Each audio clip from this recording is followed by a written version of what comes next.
कभी बड़ी खबर, कभी तेज खबर, कभी ताजा खबर, कभी पहली खबर। इस शोर और भागम भाग में दब जाती है असली खबर। पहुंचता नहीं पूरा सच आप तक, लेकिन ये शुरुआत। उठाएगा हर हकीकत से पर्दा, लगेगी सच्चाई और भरोसे पर मोहर। एक बार फिर आपके हक के लिए बुलंद करेगा आवाज। नमस्ते, अजय न्यूज में आपका स्वागत है। आज की प्रमुख खबर इस प्रकार से है। मध्य प्रदेश के अमरपाटन थाना और अमरपाटन थाना के टीआई से लगता है डर। यह कहना है उस शख्स का जिसमें 4 दिन बिना कसूर के, बिना खाए, बिना मुंह धोए 4 दिन हवालात में कांटे। उसके बाद टीआई साहब के हौसले देखिए। धमकी भरे लहजे से कहा, मैं ही कोर्ट हूं, मैं ही अदालत हूं और मैं ही सब कुछ हूं। आज तो मैं आपको छोड़ दे रहा हूं, लेकिन भविष्य में आपको यहां आना पड़ेगा। हम नहीं समझ पाए कि टीआई साहब उनको अपने पास तो बुलाना चाह रहे हैं, फिर 4 दिन बिठाकर कौन सी लोरी सुनना चाहते हैं। यह समझने वाले योग बात होगी। 4 दिन बाद उन्होंने अदालत में एक कागज भी लगाया है, जिसमें उन्होंने साफ शब्दों में कहा था कि उस कागज में लिखित में कहा था कि वह बेकसूर, लेकिन इनके अंदाज से क्या कोर्ट के कागज में इस तरह लिखा और 4 दिन तक हवालात में बंद करना। यह कहाँ की इंसाफ और इंसानियत है। अमरपाटन टीआई धमकी भरे अंदाज में यही कह रहे हैं कि मैं इनके ऊपर 420 का मुकदमा करूंगा। किस कारण बस यह 420 का मुकदमा करेंगे, ये देखने योग्य बात होगी। इसी डर के मारे कमल नेत्र शर्मा हमारे ऑफिस आकर पूरी जानकारी दी कि किस तरह से अमरपाटन की टीआई अपने मन की कर रहे। इनको ना डर अदालत का है, ना बड़े अधिकारियों का है। किन के संरक्षण में इस तरह से टीआई साहब बोल सकते हैं। अजय न्यूज में आप सभी का स्वागत है। सीधे संवाद में आज बात करें कुछ दिन पहले जमीन विवाद में जो कमल नेत्र शर्मा जी का था। आज उसी कड़ी में कुछ लोगों ने इनके ऊपर मुकदमा की धमकी दी है और मारपीट करने की भी संभावना है और झूठा मुकदमे में फंसाने की भी उम्मीद है इनको। क्या है पूरा मामला कमल नेत्र शर्मा जी, आप ही अपने सक्षम में बताइए। जी हाँ, मैं कमल नेत्र शर्मा अमरपाटन क्षेत्र से हूँ।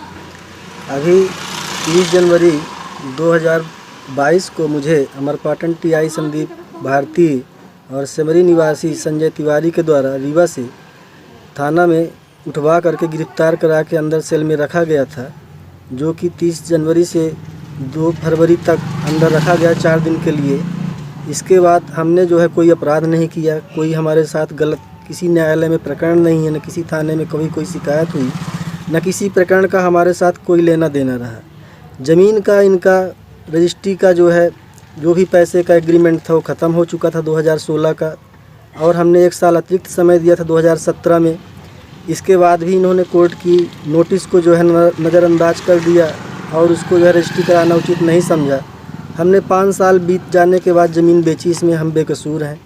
हमें न्यायालय से पूरा उम्मीद है, पूरी आस्था है कि न्यायालय के नियमों का हमने पालन किया है। कहीं किसी के साथ हमने धोखाधड़ी नहीं की है और ना ही हमारा जो है किसी के साथ कभी कोई विवाद रहा है।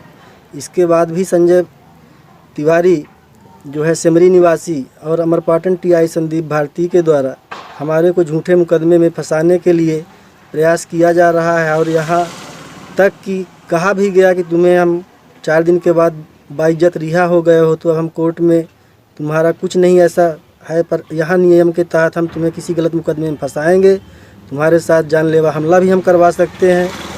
तो अतः है अगर मेरे साथ किसी प्रकार का प्रकरण झूठा अगर ये लोग दर्ज करते हैं या जान माल का खतरा पहुँचाते हैं, तो सभी लोग इस चीज़ को जानें कि शराफत के साथ जीना भी आज के टाइम में इन लोगों की वजह से मुश्किल होता जा रहा है। जो न नियम को मानते हैं, न कानून को जो है मानना चाहते हैं, सिर्फ गुंडागर्दी जानते हैं और इसी के द्वारा जो है किसी को मुजरिम बनाते हैं, किसी के साथ झगड़ा करने के लिए तैयार हो जाते हैं। अतः मेरी जान माल की सुरक्षा के लिए मैं यही कहूँगा कि मैं अगर हूँ या न रहूँ, तो न्यायालय इस मेरे गवाह को पूर्णतः जो है मन मस्तिष्क से साफ़ सुथरी मानसिकता से इसे स्वीकार करे कि मेरे साथ क्या हुआ, किन लोगों के द्वारा हुआ। यही मैं कहना चाहता हूँ। सर मिस, आपने 2 जगह 3 जगह भी आपने आवेदन दिया था, जैसे आईजी रीवा के लिए दिया था और आपने गृह मंत्री के लिए भी आपने आवेदन दिया था। इस चीज़ से क्या टीआई साहब को अवगत है उस मामले में कि आपने शिकायत करी है? जी हाँ, हमने जो है डाक की रसीदें हैं हमारे पास, ये हमने जिन दिनांक को रजिस्ट्री कराई थी। आईजी साहब के यहाँ की रिसीविंग भी है और गृह मंत्री जी के यहाँ की रजिस्ट्री जो पोस्ट ऑफिस से ली थी उसकी रिसीविंग भी है हमारे पास डाक की। अतः वहाँ से कुछ विभागीय इनके ऊपर जो है गलत करने के कारण इनको कुछ कहा गया होगा। अतः ये हमसे जो है तो ईर्ष्या बस हमको फंसाने का प्रयास कर रहे हैं, षड्यंत्र रच रहे हैं। मैं इतना ही जानता हूँ। आप ही देखिए। जहां न्याय मिलना चाहिए था वहां न्याय नहीं मिला। कमल नेत्र शर्मा अब अदालत के शरण में है, फिर भी इनको धमकाया जा रहा है। 420 मुकदमे में भी इनको फंसाने की कोशिश की जा रही है। इसी सब मामले में लेके हमसे इनसे बात हुई कि क्या है पूरा मामला। आप भी समझ सकते हैं, इनके पास पूरे कागज़ हैं ज़मीन के। 2016 का मामला है ये और आज 2022 चल रहा है। 1 जनवरी 2022 को इनको रीवा से उठा ले गए थे। उठा इसलिए शब्द बोला जा रहा है, गिरफ्तारी इसलिए नहीं हुई कि ना तो इसमें लिखा ना पड़ी। भाई फिर 4 दिन बाद इनको क्यों छोड़ा गया? भाई इनको रीवा से जब उठाया गया था, किस कारण बेस पे उठाया था? मैं टीआई साहब से यही बात करना चाहता हूँ कि सर 24 घंटे तक आप न्यायालय में पेश कर सकते थे, लेकिन इन्होंने 4 दिन तक ना इनको खाना ना पीना ना मुंह धोने तक कर नहीं दिया। ये सुविधा तो एक आम आदमी के लिए भी होता है, एक जानवर के लिए भी होता है कि उसको 2 टाइम का भोजन दिया जाए, लेकिन थाने में ऐसे प्रताड़ना की गई कि ये आज तक उस प्रताड़ना से उभरे नहीं हैं। आज सीधे संवाद में इजाज़त दीजिए। नमस्ते। ताज़ा तरीन खबरों के लिए अजी न्यूज़ को देखते रहें।